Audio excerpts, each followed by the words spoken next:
Hello friends, welcome to Telugu audio story. మీరు కనుక ఛానల్ని ఫస్ట్ టైం చూస్తున్నట్లయితే ఛానల్ సబ్స్క్రైబ్ చేయండి, లైక్ చేయండి. అలాగే ఈ కథపై మీ విలువైన అభిప్రాయాన్ని కమెంట్ రూపంలో తెలియచేయండి. ఇక కథలోకి వెళ్దామా? నా ప్రాణమా సీజన్ 2 పార్ట్ 26 చూసే ముందు పార్ట్ 25 చూడండి. లింక్ డిస్క్రిప్షన్లో ఇవ్వడం జరిగింది. రిషితో ఒకసారి మనస్ఫూర్తిగా మాట్లాడితే కానీ తనకు రిలీఫ్గా అనిపించదు అని ఎలా అయినా రిషితో మాట్లాడాలి అనుకొని సమీరాని చూస్తూ లోపలికి వెళ్దామా, చాలాసేపటి నుండి వాక్ చేస్తున్నావు, మరీ ఎక్కువసేపు చేస్తే నీకు కాళ్ళు పెయిన్ వస్తాయి అని చిన్న స్మైల్తో అంది జాను. నువ్వు నా గురించి ఆలోచిస్తున్నావా, లేకపోతే ఎప్పుడెప్పుడు వెళ్ళి మా అన్నయ్యని చూడాలా అని ఇలా మాట్లాడుతున్నావా అని జానును టీజ్ చేస్తూ ఐ వింక్ చేసి అడిగింది సమీర. తెలిసిపోయిందా అని రెండు చేతులు జోడించి, అమ్మ బాబోయ్ నీతో చాలా కష్టం సమీ, మనసులో మాటలు చదివేసినట్టు ఇట్టే చెప్పేస్తున్నావు, పాపం మా అన్నయ్య అని గట్టిగా నవ్వింది జాను. సరే పద అని మెల్లగా జాను చేతిని పట్టుకొని నడుస్తూ లోపలికి వచ్చారు ఇద్దరు. తనకు హాల్లో రిషి ఒక్కడే కనిపించడంతో అక్కడ లేని శౌర్య కోసం, అన్నయ్య శౌర్య ఎక్కడికి వెళ్ళాడు అని అడిగింది సమీర. తనకేదో కాస్త వర్క్ ఉందని ఇప్పుడే ఇలా బయటకు వెళ్ళాడు అని రిషి చెప్పడంతో సరే అని సోఫాలో కూర్చొని రిషి, జాను, సమీర ముచ్చట్లలో పడిపోయారు. సమీరతో మాట్లాడుతూ ఉన్నాడే కానీ రిషి కళ్ళు జాను వైపు వెళ్తూ ఉన్నాయి. జానుని చూస్తూ మాట్లాడుతూ ఉంటే ఒక్కసారిగా జాను తల తిప్పి రిషిని చూడగానే చప్పున తల తిప్పేసుకుంటున్నాడు. అది గమనించిన జాను, ఓ నాతో మాట్లాడాలని రిషి మనసు బాగా ఫీల్ అవుతున్నట్టుంది, కాసేపు అలానే ఫీల్ అవనిద్దాం, అప్పుడే తనకు తానే వచ్చి మాట్లాడతాడు అని మనసులోనే నవ్వుకుంది. అలా మాటల్లో ఉన్న వాళ్ళ దగ్గరికి కాసేపట్లోనే వచ్చాడు శౌర్య. ఏంటి శౌర్య, ఇంతసేపు ఎక్కడికి వెళ్ళావు అని అడిగింది సమీర. చిన్న వర్క్ మీద బయటకు వెళ్ళాను, నువ్వు చాలాసేపటి నుండి వాక్ చేశావు, కాసేపు రెస్ట్ తీసుకుందువు కానీ పద అని చెప్పి సమీరని ఎత్తుకోవడానికి ముందుకు వెళ్ళాడు. సమీర సిగ్గుతో, అయ్యో శౌర్య, అన్నయ్య వాళ్ళు ఇక్కడే ఉన్నారు, వద్దు అన్నట్టుగా కళ్ళతోనే సైగ చేసింది. అది అర్థం చేసుకున్న రిషి, జాను, ఇక మనం కూడా బయలుదేరదామా, నీకు ఎగ్జామ్స్ ఉన్నాయి కదా, నువ్వు ప్రిపేర్ అవ్వాలి అని అన్నాడు. ఇప్పుడు ఎగ్జామ్స్ ఉన్న విషయం గుర్తొచ్చింది, నిన్నేమో దాని గురించి నాతో గొడవ పడ్డాడు అని మనసులో అనుకున్న జాను, ఓకే వెళ్దాం అని స్లో వాయిస్లో చెప్పింది. ఈ ఒక్కరోజు ఉండొచ్చు కదా అన్నయ్య, రేపు వెళ్ళొచ్చు కదా అని సమీర దిగులుగా అడగడంతో, నిన్ను అంత మంచిగా చూసుకుంటున్న శౌర్య అన్నయ్య నీ పక్కనే ఉండగా ఇంకిప్పుడు మేమెవ్వరు ఉన్నా మీ మధ్య డిస్టర్బెన్సే, హాయిగా వైఫ్ అండ్ హస్బెండ్ ఎంజాయ్ చేయండి అని జాను చిరునవ్వుతో చెప్పింది. శౌర్యకి అప్పటికే ఆద్య టెన్షన్ మైండ్లో ఉండడంతో ఆ హ్యాపీ మూమెంట్స్ని వాళ్ళతో స్పెండ్ చేయలేకపోయాడు.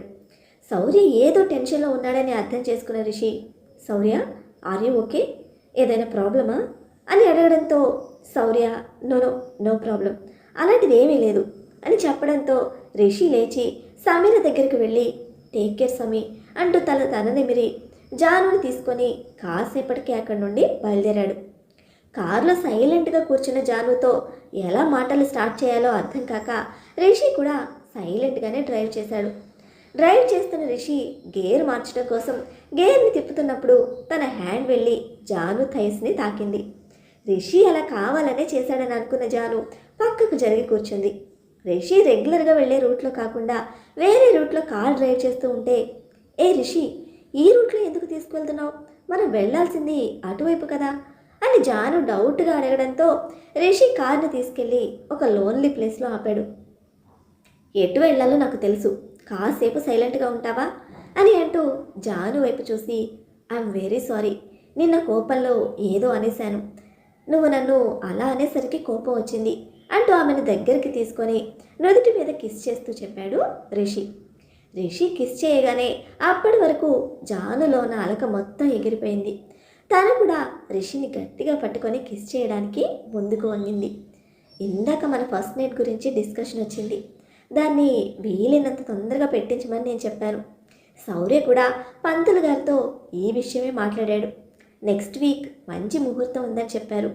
సో అని అంటూ ఆగిపోయిన రిషి వైపు చూసి, సో నెక్స్ట్ ఏంటి అని అడిగింది జాను. యూనో, మన ఫస్ట్ నైట్ని నేను చాలా డిఫరెంట్గా ఆలోచించాను, అది నీకు కూడా నచ్చాలి కదా, దానికోసం నేను వేరే ప్లాన్ చేస్తున్నాను అని అనడంతో, వా కమాన్ రిషి, ఆ ప్లాన్ ఏంటో చెప్పవా అని చిన్న పిల్లలాగా అడిగింది Janu. No, it's a surprise. నేను ఇప్పుడు నీకు అస్సలు చెప్పను. నువ్వు దానికోసం ఈగర్గా వెయిట్ చేయాలి అని ఇంకా ఊరిస్తూ చెప్పాడు రిషి. జాను లిప్స్ దగ్గరగా వెళ్ళిన రిషి ఆమె కళ్ళల్లోకి మత్తుగా చూస్తూ, నువ్వు నాలో కలిసిపోవడానికి రెడీగా ఉన్నావా? నేనైతే ఆ మూమెంట్ కోసం చాలా ఎక్సైటింగ్గా ఎదురు చూస్తున్నాను. మన లైఫ్లో అది ఒక బెస్ట్ మెమరీగా నిలిచిపోవాలి. మన ఫస్ట్ నైట్ని అంత బాగా ఎంజాయ్ చేయాలి అని హస్కీ వాయిస్లో చెప్పాడు రిషి. ఓకే అని మత్తుగా మోన్ చేస్తూ చెప్పింది జాను. మన మధ్యలో ఇంకా ఫిజికల్ బాండింగ్ లేకపోవడం వల్లే ఇలా చిన్న చిన్న డిస్టర్బెన్సెస్. ఒక్కసారి నువ్వు నేను మన మధ్య ఉన్న దూరాన్ని చెరిపేసి మనంగా కలిసిపోతే ఇక ఇలాంటి డిస్టర్బెన్సెస్ ఉండవు. నేను పూర్తిగా నీవాడిని, నువ్వు పూర్తిగా నాదాని అయిపోతావు జాను అని తన పెదాలతో జాను పెదాలని కలిపేశాడు. అప్పటి వరకు రిషి మాట్లాడలేదు అన్న దిగులుతో ఉన్న జాను ఆ ముద్దుతో తన మనసులోని బాధను చెరిపేసి రిషి ప్రేమను ఫీల్ అవుతూ ఎంజాయ్ చేసింది. తాను కూడా ఆ ముద్దుకు అనుగుణంగా మారి రిషిని మరింత ప్రవోక్ చేసేలా రిషిని రిటర్న్ కిస్ చేయడం స్టార్ట్ చేసింది జాను. దాంతో కంట్రోల్ మిస్ అయిన రిషి జానుని లేపి తన ఒళ్ళో కూర్చోబెట్టుకొని ఆమె మెడ వంపుల్లో హార్డ్గా కిస్ చేస్తూ తన నెక్ పైన స్కిన్ని లిప్స్తో పట్టి రాగడంతో అంటూ సౌండ్ చేయడంతో కొంచెం స్లో అయిన రిషి బైట్ చేసిన దగ్గర తన టంగ్తో రాస్తూ చెక్కల గింతలు పెడుతూ ఉంటే ముడుచుకుపోయిన జాను సిగ్గుతో తలదించుకుంది. You look damn gorgeous when you blush Jaanu. ఈ 1 వీక్ ఎప్పుడెప్పుడు గడుస్తుందా అని నాకు చాలా ఎక్సైటింగ్గా ఉంది. ఫస్ట్ నైట్ని 3 డేస్ చేస్తారు కదా, ఆ 3 డేస్ కూడా నేను నీకు సర్ప్రైజ్ ప్లాన్ చేశాను అని తన చెవుల దగ్గర గుసగుసగా చెప్తున్న రిషి వాయిస్కి జానుకి ఒళ్ళంతా కరెంట్ షాక్ కొట్టినట్టుగా చిప్పమనిపించింది. వెంటనే తన ముఖాన్ని రిషి నుండి దూరంగా జరుపుతూ, ఇప్పటి నుంచే నువ్వు నన్ను టెంప్ట్ చేయాల్సిన అవసరం లేదు, ఇంకా 1 వీక్ ఉంది కదా, సో అప్పటి వరకు నీ కోరికని కంట్రోల్లో పెట్టుకో అని నవ్వుతూ రిషి బుగ్గ మీద చిన్నగా బైట్ చేసి చెప్పింది జాను. ఆద్య తనను ఒళ్ళో పడుకోబెట్టుకొని తనను కిస్ చేసిన విషయం గుర్తొచ్చిన కమల్ పిచ్చోడైపోతున్నాడు. వెంటనే ఆద్య ఫ్లాట్కి వెళ్ళి కూర్చొని టేబుల్పై ఉన్న ఆద్య ఫోటో తీసి పట్టుకుని, ఎక్కడున్నావు ఆద్య? నీ మాట వినిపించక, నువ్వు నా కంటికి కనిపించక నీకోసం నేను పిచ్చోడిలా వెయిట్ చేస్తున్నాను. నీ మనసులో మాట నాకు చెప్పకుండానే నువ్వు నాకు దూరం అయిపోయావు. I miss you so much అంటూ గట్టిగా అరిచాడు. మరోవైపు ఆద్య ఫుడ్ని దూరంగా విసిరి కొట్టి కమల్ గురించి ఆలోచిస్తూ కూర్చుంది. నా మనసులో మాట చెప్పడానికి నేను ఎంతలా వెయిట్ చేయించాను. తీరా అది చెబుదాం అనుకునే టైంకి నేనే నీకు దూరం అయ్యాను. నేను నిన్ను అంతగా బాధ పెట్టినందుకే నాకు దేవుడు ఇచ్చిన పనిష్మెంట్ ఇది అని ఏడుస్తూ కూర్చుంది ఆద్య. ఇంతలో రౌడీ షీటర్ మళ్ళీ లోపలికి రావడంతో తనని చూస్తూ, నీకు డబ్బులు కావాలంటే చెప్పు, ఎంత కావాలంటే అంత ఇస్తాను, ప్లీజ్ నన్ను వదిలేసేయ్ అని భయపడుతూ రిక్వెస్టర్లో అడిగింది ఆద్య. నేను నిన్ను నోరు మూసుకొని ఉండమని చెప్పానా? ఎక్స్ట్రాలు మాట్లాడితే నా గన్కి పని చెప్పాల్సి వస్తుంది అంటూ ఆ రౌడీ షీటర్ గట్టిగా అరవడంతో ఆద్య ఒక్కసారిగా ఉలిక్కిపడింది. డబ్బు కోసం కాకపోతే అసలు నువ్వు నన్ను ఎందుకు కిడ్నాప్ చేశావో అదైనా చెప్పు. నన్ను ఎవరు కిడ్నాప్ చేయమని చెప్పారు? లేదంటే ఎవరు అనుకొని నన్ను తీసుకొచ్చినట్టున్నారు అని డౌట్గా అడిగింది ఆద్య. దానికి వాడు పెద్దగా నవ్వుతూ, మేము మరీ అంత పిచ్చిన కొడుకుల్లా కనిపిస్తున్నావా? ఎవరిని కిడ్నాప్ చేస్తున్నావో తెలియకుండా తీసుకురావడానికి మేము కరెక్ట్గానే తీసుకొచ్చాం. ఎవరు కిడ్నాప్ చేయించారో నీకు అనవసరం. నీకు అదంతా అవసరమా?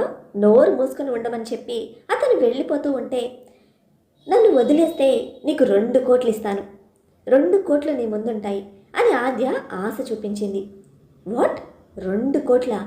నువ్వు నాకు 2 కోట్లు ఆఫర్ చేస్తున్నావా అని తను షాక్ అవుతూ ఆద్య వైపు తిరిగి చూశాడు. ఎస్, డెఫినెట్గా నీకు ఇస్తానన్న మనీ అంతా ఇచ్చేస్తాను, ప్లీజ్ నన్ను వదిలిపెట్టు అని ఆద్య మళ్ళీ రిక్వెస్ట్ చేయడంతో అతను ఒక్క క్షణం ఆలోచనలో మునిగిపోయి, నీ మాటలు నేను నమ్మను, నోరు మూసుకొని ఇక్కడే ఉండు అని డోర్ని గట్టిగా క్లోజ్ చేశాడు. ఛా, ఈ ప్లాన్ కూడా వర్కౌట్ అవ్వలేదు. అసలు నన్ను ఎవరు కిడ్నాప్ చేశారు, నేను ఎలా తెలుసుకోవాలి అని ఆద్య చాలాసేపు ఆలోచనలో పడిపోయింది. ముందు ఎలా అయినా తన చేతులకున్న కట్లు విడిపించుకోవాలని తన బలమంతా యూజ్ చేసి ట్రై చేసినా కూడా తన వల్ల కాకపోవడంతో ఏదైనా కత్తి లాంటిది దొరుకుతుందేమో అని అంతా వెతికినా ప్రయోజనం లేకపోవడంతో అలానే ఏడుస్తూ కూర్చుండిపోయింది. ఆద్య కోసం ఆలోచిస్తూ కాసేపు కలత నిద్రలోకి జారుకున్న కమల్కు తన కళ్ళెదురుగా ఆద్య చిరునవ్వుతో నిలబడి చేతులు చాచి కమల్ను తన దగ్గరకు రమ్మన్నట్టుగా పిలుస్తున్న ఆద్య దగ్గరకు ఎంతో ఆశగా వెళ్ళిన కమల్ ఆద్యను గట్టిగా కౌగిలించుకొని ఆమె ముఖం నిండా ముద్దులు పెడుతూ I miss you so much Aadya, నీకు ఏమైందో అని నా ప్రాణం విలవిలలాడిపోయింది, ఇంకెప్పుడు నువ్వు నన్ను వదిలిపెట్టి వెళ్ళకు అని ఆమె నుదుటి మీద తన నుదుర్ని ఆనించి ఏడుస్తూ చెప్పాడు. నేను ఎప్పుడూ వదిలి వెళ్ళను అని ఆద్య అంటూ ఉంటే అంతలోనే కమల్కి ఒక్కసారిగా ఏదో సౌండ్ వినిపించి మెలకువ రావడంతో అప్పటికే మౌన అక్కడికి వచ్చి చాలాసేపు అవ్వడంతో బాధతో సోఫాలో పడి ఉన్న కమల్ని చూసి తనను తానే నవ్వుకుంటూ గురుడు చాలా బాధలో ఉన్నట్టున్నాడు. కళ్ళ ముందు ఉన్నదాన్ని పట్టించుకోడు కానీ వద్దనుకున్న దానికోసం తెగ గుండెలు బాధేసుకుంటున్నాడు. నేను చెప్పిన వెంటనే నా లవ్ని యాక్సెప్ట్ చేసుంటే నీకు దానికి ఈ పెయిన్ ఉండేది కాదు కదా, నన్ను రెచ్చగొట్టి ఇంతవరకు తెచ్చుకున్నారు, అనుభవించండి అంటూ నిద్రలో పైన 2 బటన్స్ ఓపెన్ అయ్యి తన గుండెలపై కనిపిస్తున్న ఆద్య పేరును చూసి మండిపోయిన మోన, ఓ దాన్ని గుండెల్లోనే కాదు గుండె మీద కూడా పెట్టుకున్నావా, అయినా కూడా నేను నా సొంతం చేసుకొని తీరుతాను, ఎలా అయినా ఈ గ్యాప్లోనే నేను నా దారిలోకి తెచ్చుకోవాలి అని మనసులో ఫిక్స్ అయ్యి కమల్ అని తన గొంతుకులో బాధను మిక్స్ చేస్తూ ముఖంలో లేని బాధను తెచ్చుకుంటూ కమల్ దగ్గరకు వెళ్ళి, అయ్యో కమల్, నేను ఇలా చూస్తూ ఉంటే నాకు చాలా బాధగా ఉంది, వెరీ సారీ, నీకు ఇలాంటి సిచ్యుయేషన్ వస్తుందని నేను అస్సలు ఎక్స్పెక్ట్ చేయలేదు, అసలు నువ్వు ఏమైనా తిన్నావా లేదా, నువ్వు ఇలా ఫుడ్ మానేసి బాధపడుతూ కూర్చుంటే తను తిరిగి వస్తుందా, మన ట్రైల్ మనం చేద్దాం, నీకోసం ఆలోచిస్తూ ఉంటే నా మనసు అంతా భారంగా అయిపోతుంది అని వినయానికే విసుగొచ్చేలా యాక్ట్ చేస్తూ చెప్పింది మోనా. బాధపడుతున్న కమల్కి తన కౌగిలిలో చోటిచ్చి ఆ బాధను తీర్చాలి అనుకొని అతన్ని హగ్ చేసుకోబోయింది. కానీ కమల్ వెంటనే రియాక్ట్ అవుతూ తనని దూరం జరిపాడు. మోనాని చూస్తేనే కమల్కి చిర్రెత్తుకొస్తోంది.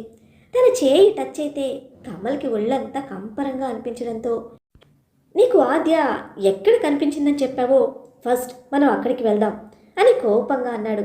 సరే పద తీసుకువెళ్తాను అని తను అనుకున్న ప్లాన్ వర్కౌట్ కాకపోవడంతో కోపంతో రగిలిపోతూ, ఈడియట్, ఒక్కసారి హగ్గిస్తే వీడి సొమ్మెమైనా పోతుందా, ఎప్పుడు చూడు ఆద్య ఆద్య అని పడి చస్తుంటాడు అని మనసులోని కమల్ని తిట్టుకొని విసుగ్గా కార్ దగ్గరికి వెళ్ళింది.